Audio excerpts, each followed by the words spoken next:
It is only a rare disease because we die. Patty Manhart is at war with her body. You can see it with every step she takes. When you're given a diagnosis, you're told, go home, do your bucket list, make your will. Patty was just diagnosed with ALS 10 months ago. I mean, it's horrible.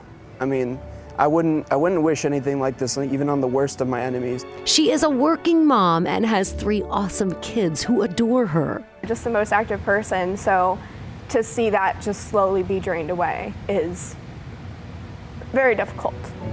As much as Patty worries about losing mobility, walking and talking, taking care of herself, she worries more about losing the little things she loves, like walking her college football player onto the field on senior night. And he said, don't worry, if something happens, I'll just pick you up. I'll pick you up and I'll carry you. When I told her I would pick her up, I told her that because I love her and I wouldn't. 30,000 people in the U.S. have ALS. Ohio is second in the nation. Patty is just one of many facing the same medical death sentence. I'm 49 years old. Kevin Rowland used to be a computer engineer protecting our national intelligence. Was told I had 9 months. That's it. 58-year-old Joe Freeze once played college football. He's still able to get around at his scooter, so coming here today facing people with the same illness is crushing. Seeing these people is very hard, because I know I'm gonna, be there. Jeff Karam has 5- and 7-year-old boys at home. He can no longer use his hands. I wake up in the morning and I get in this chair, and I'm in this chair all day until it's time to go to bed. And a year ago, Pete Ehrlich was coaching volleyball. Now he struggles for every breath. The hardest thing for me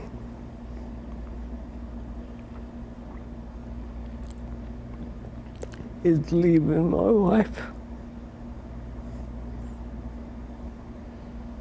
Their stories are heartbreaking, but their battle is infuriating.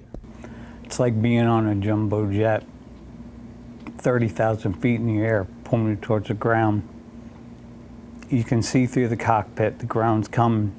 It's going to take you 2 to 5 years to get there, though. That's the terror. They know the end game, but while they're here, they want a fighting chance.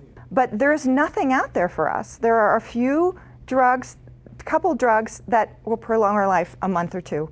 That's it. As it stands, there are only 2 drugs to treat ALS patients, but there are others they believe could be even more beneficial and extend their life expectancy. Only the FDA won't grant emergency use like they did with the COVID vaccine. One of the treatments has a 35% chance to help me.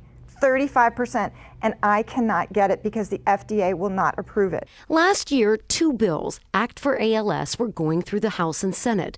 The bills would grant access to trial drugs.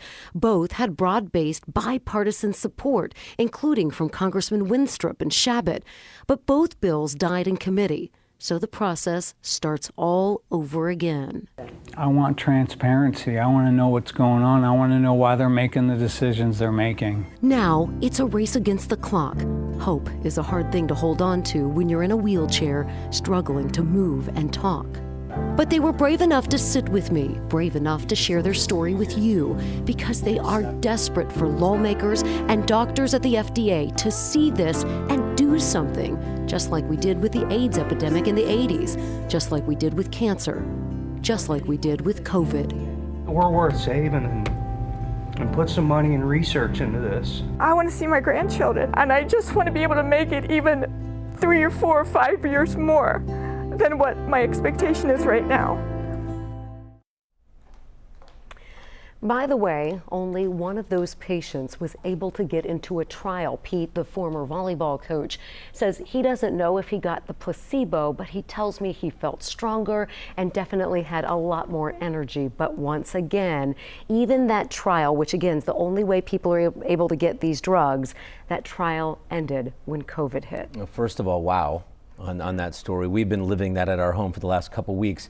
Before I ask you this question, I would just say, if you're a politician out there who represents our area, or if you're anybody out there who could help, and you saw that story, please just do it. I mean, you see these people, they have no chance, and they just want an opportunity, so just give them that opportunity. So along those lines, what happens now? Well, exactly to your point here. So just this week, the Act for ALS bill was reintroduced in the House. Of course, the question now, what you were exactly saying, will it get support from lawmakers? So tonight at 11 o'clock, I'm talking with some of our local congressmen and senators to see, will they in fact support it, and why wouldn't they? All right, well, great story in part 2 tonight at 11 o'clock, talking with those lawmakers. Let's do the weather.